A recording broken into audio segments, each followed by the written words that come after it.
Aujourd'hui, on se retrouve pour le test du RID 66R5. Le RID 66R5 est un VTT électrique tout-terrain, pliable et à pneus larges, conçu pour le confort sur de longues distances et divers terrains. Honnêtement, je n'avais pas d'attente très élevée en découvrant sa fiche technique, mais à l'usage, le RID 66R5 m'a vraiment surpris. Voyons ensemble ce qu'il vaut. Le RID 66R5 électrique pèse au total 29 kg, batterie comprise. Il est muni de pneus FAT de 26 pouces et 4 pouces de large, offrant un excellent confort sur les terrains difficiles. Ces pneus sont un atout car ils s'adaptent à divers types de routes, y compris la montagne, le sable et même la neige. Ce vélo peut atteindre une vitesse maximale d'environ 50 km/h. Il est équipé d'un moteur Brush de 1000 watts et d'une batterie de 48 volts, qui se recharge rapidement en environ 8 heures.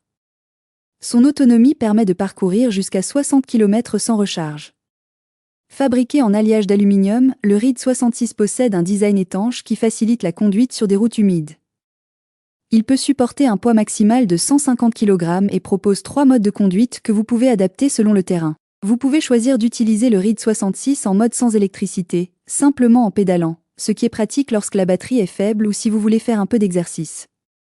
En mode assistance, pour chaque effort de pédalage, vous bénéficiez d'une puissance équivalente.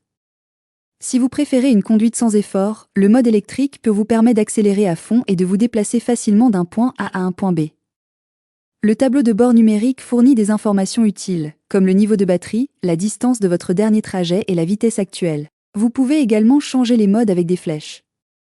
Un klaxon, bien que léger, fonctionne correctement, et le système d'éclairage LED à l'avant et à l'arrière, ainsi qu'un support pour téléphone avec port de chargement USB, ajoute une touche pratique.